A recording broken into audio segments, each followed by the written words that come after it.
Listen to me, man. You have a great life in front of you, but your great life is in front of you. It's not behind you. What you did back there ain't got nothing to do with what God got for you. What you did back there was learn the lessons to get you to where you are at this particular moment right here. Do you know, man, that you can actually mess your life completely up? You can jack it all the way up and you can turn around and get it right. Do you know that you can be divorced multiple times and still be okay? Do you understand that you cannot have a degree and still be just fine? I lost everything twice. I done seen rock bottom 2 times. I've been through some walls up in here, man. I'm just trying to tell you, man, God is really with you. But keep doing it without God. Let me know how it worked for you. Matter of fact, write a book on how to make it without God. Because I want to read it. I want to read the first page. And then I want to read the last page because there ain't going to be but 2. You can jack your life all the way up. God is in the forgiving business. You can make all the mistakes you want to make or think you shouldn't make. God is in the get it together business. If you got dreams and visions, I got news for you. God is in the make your dream come true business. He did it for me. How he won't do it for you? I'm just gonna flat out tell you. Most of y'all ain't done what I had to do to get to where I am today. I've overcome it all because I have a relationship with him. And you can listen to me and tell that I'm not a perfect person. I have my flaws. I am a flawed human being. But guess what? You are too. You ain't got it all together. I make a lot of money, man. But guess what? I ain't got it all together. I'm hurting. I'm hurting, man. Everybody tripping through something. Everybody, I don't care who you are. You're going through something. But if you got God, you can make it. I'm just telling you this little piece of information. All y'all want to be successful and you want to be happy, but you got to get there. It's a shortcut to getting there. The shortcut to getting there is the relationship with God. If you try it without him, you're going to fail miserably. You're going to sink, man. It's going to be ugly for you. Put God first. Put God first in everything you do. Everything that you think you see in me, everything that I've accomplished, everything that you think I have, and I have a few things, everything that I have is by the grace of God. Understand that. It's a gift. I've been protected. I've been directed. I've been corrected. I've kept God in my life and it's kept me humble. I didn't always stick with him, but he always stuck with me. So stick with him in everything you do. If you think you want to do what you think I've done, then do what I've done and stick with God. Now, this is what you got to do. Identify your gift and get busy with it. God gave all of you a gift. Identify your gift. It is the thing that you do the absolute best with the least amount of effort. That's your gift. Get busy at that. If it's teaching, if it's sharing, if it's caregiving, he put that gift inside of you. He didn't hide it under a rock or put it under the mountain or put it on the mountain somewhere. He put the gift in you. That's how you become successful. Identify your God-given gift, what he gave you at birth. If you do that, God will open up the windows of heaven and pour out a blessing that you won't have room enough to receive. Whatever you focus on, that's what you're going to continue to multiply and expand in your life. But if you focus on what you don't have, if all you can do is point out the negative things in your life, whatever you focus on, you're going to expand that. Some people, all they can do is complain. Every time they open their mouths, that's what their minds are consumed with, and that's all they're producing in their lives. And these are people that you don't want to be around. Develop a spirit of gratitude. I'm thankful for life. I'm thankful to see another day. No, things aren't what I want them to be. No, I don't have all the things I want to have. But I'm thankful that I'm still here.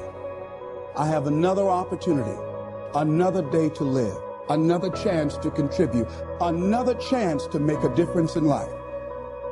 Negative thinking is a major problem.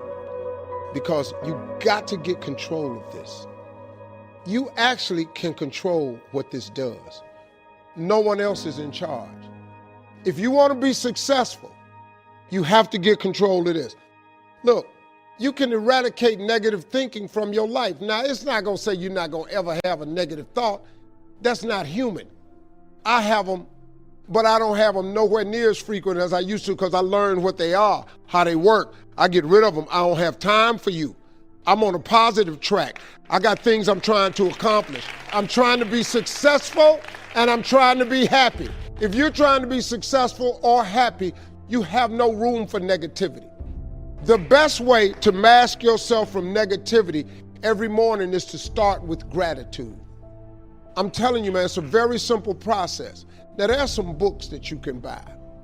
There's Norman Vincent Peale's The Power of Positive Thinking. It's a very old book. I read this book when I was 20. It started the process to changing my life. Then I read a book called The Magic of Thinking Big.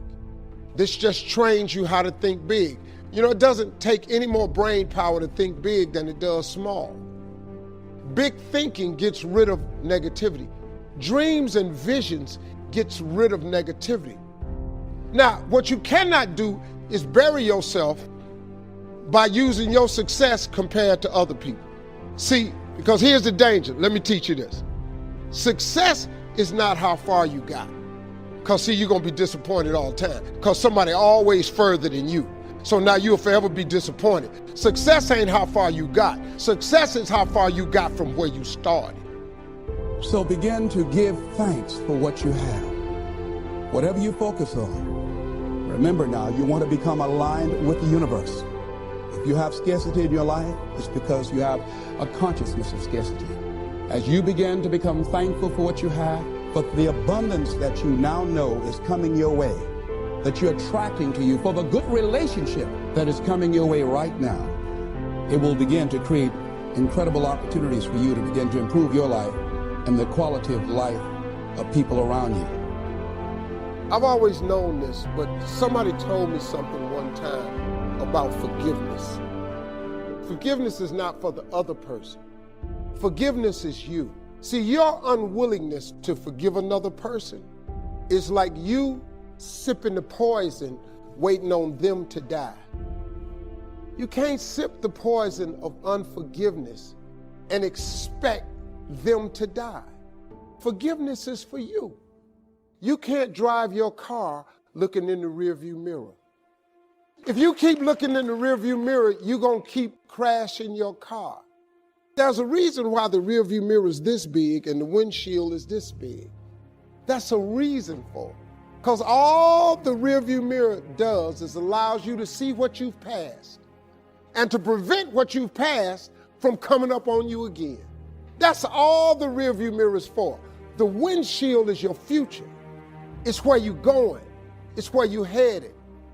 If you got someone who you feel has wronged you and you carrying that, that's like a cancer. And all it's doing is eating away at you.